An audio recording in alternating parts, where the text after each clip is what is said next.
Hello tout le monde, j'espère que vous allez bien. Bienvenue pour un nouveau dimanche capillaire. Aujourd'hui je voulais pas vous faire une vidéo bien trop longue et je crois que le sujet de cette vidéo je voulais répéter et répéter après toutes mes vidéos, mais je pense que c'est très important que je consacre une vidéo entière juste sur ce même sujet. Il s'agit de l'hydratation de nos cheveux et c'est très simple et je vais pas longtemps parler sur ce sujet. Je vais tout de suite commencer. La première idée ou le premier staple, donc ce que vous devez savoir en premier, c'est que nos cheveux crépus ou le cheveu crépus est naturellement sec, donc a forcément besoin d'hydratation. Le cheveu a du mal à s'hydrater tout seul, même si certaines ont des facilités, qui ont des cheveux un peu plus hydratés que d'autres, mais le cheveu crépus est naturellement sec, donc ce qu'il faut faire, c'est d'apporter une hydratation externe aux cheveux, soit par sa façon de boire, mais aussi sa façon d'appliquer nos produits dans nos cheveux, et c'est là le cœur de notre sujet. Comment hydrater ses cheveux avec des produits, et je vais vous sortir une simple idée seulement. Donc c'est de commencer par une première étape avec un produit hydratant contenant de l'eau. Donc avec cette idée, je parle bien sûr d'eau. L'eau vous pouvez trouver partout, donc c'est le plus simple. Deuxièmement, un soin sans rinçage, donc contenant de l'eau, donc soit un spray, soin spécifique ou je ne sais pas. Troisièmement, un beurre qui est très fluide, très liquide et qui du coup contient un peu plus d'eau que les beurres, ou les beurres très rigides, sans mouvement, ou qui sont presque sans contenance d'eau. Deuxièmement, on va sceller cette hydratation, donc ce produit à base d'eau que vous venez d'appliquer dans vos cheveux. Nous allons créer une barrière pour que l'eau de vos cheveux ne s'évapore pas. Je vous l'ai dit, je crois 1000 fois, mais c'est très important. Donc une fois que vous mettez de l'eau dans vos cheveux, il faut garder l'hydratation dans vos cheveux. C'est très important. Et on fait ça avec une huile ou un beurre si vous avez appliqué de l'eau dans vos cheveux. Qu'est-ce que vous pouvez apporter dans vos cheveux? Vous pouvez apporter une huile, donc ça peut être l'huile de ricin, l'huile de coco, l'huile d'amande douce ou l'huile d'amande tout court, l'huile d'argan, et il y a plein d'autres huiles. Tout dépend de l'huile que vous mettez dans vos cheveux. En fait, c'est là la phase un peu plus critique. Et là, c'est important d'être un tout petit peu calé. Donc en fait, en fonction de l'huile que vous avez appliquée à vos cheveux, ça va influer sur l'hydratation de vos cheveux en fait. Donc je m'explique.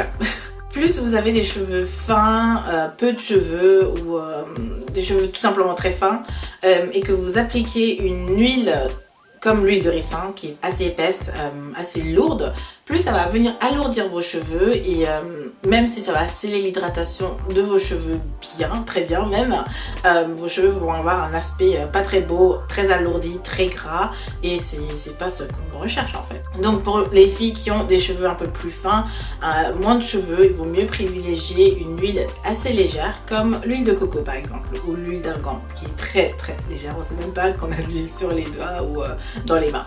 Pour les personnes qui ont des cheveux un peu plus épais comme moi, ou voilà, c'est mieux. Je recommence. Pour les personnes qui ont des cheveux un peu plus épais, qui ont un peu plus de cheveux comme moi, une huile légère ne suffira pas, donc ça ne gardera pas l'hydratation dans vos cheveux, ça va s'évaporer avec l'eau qui est dans vos cheveux.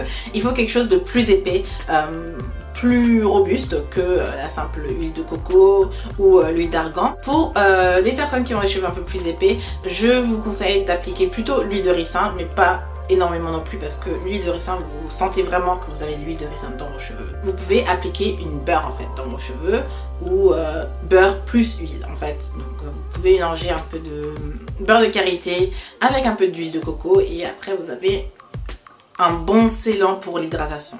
Pour savoir quelle huile vous convient le mieux, la meilleure façon c'est de faire des tests. Donc moi, pour savoir exactement quelle huile appliquer dans mes cheveux, je suis passée du plus léger au plus épais. Donc j'ai commencé avec l'huile de coco, vous le savez, et c'est encore mon huile préférée. J'aime bien l'appliquer au quotidien en fait dans mes cheveux, quand je ne me vaporise pas forcément les cheveux, quand je veux apporter un peu de brillance. Donc je commence avec une huile assez légère, donc huile de coco, huile d'amande, huile d'argan, et je m'avance un peu vers des huiles un peu plus épaisses comme l'huile de ricin ou le beurre de karité pour ensuite voir quelle huile marche le mieux dans mes cheveux. Après, il reste encore à définir quelle combinaison vous convient le mieux. Donc, est-ce que vous préférez vous appliquer de l'eau et une huile dans vos cheveux, de l'eau et un beurre dans vos cheveux, d'un après-shampoing sans rinçage avec un beurre ou un après-shampoing avec une huile? C'est un peu à vous de voir, de faire des tests, et c'est là que c'est un peu drôle et c'est un peu amusant. Une fois que vous le savez, vous aurez votre formule magique pour hydrater vos cheveux. Dernière chose que je voulais vous dire, c'est vraiment de faire des tests et de s'y tenir en fait. Je sais que ça peut parfois être décourageant parce que vraiment nos cheveux crépus sont naturellement secs et ont naturellement besoin d'hydratation. Donc parfois on peut avoir vraiment l'impression que ça ne marche pas et que tout ce que vous pouvez faire ne marche pas, n'hydrate pas vos cheveux, et dans ce cas là il faut continuer et continuer. C'est comme quand on a soif et qu'on boit de l'eau et qu'on a toujours pas assaini ou assez cette soif. Il faut continuer à boire et à un moment vos cheveux commenceront à y aller un peu mieux. C'est la seule manière, donc il faut vraiment s'y faire et le faire constamment et vraiment le faire. C'est très important, même si vous ne voyez pas de résultat, continuez, au final vous verrez le résultat, et c'est dans cet état d'esprit que je vais vous laisser. J'espère vraiment que cette vidéo vous aura aidé. C'est très court mais c'est très simple et très important, et laissez-moi vos réactions en commentaire comme d'habitude. Merci beaucoup d'être là, moi je vous souhaite un très bon dimanche capillaire, je vous dis à très bientôt. Bye.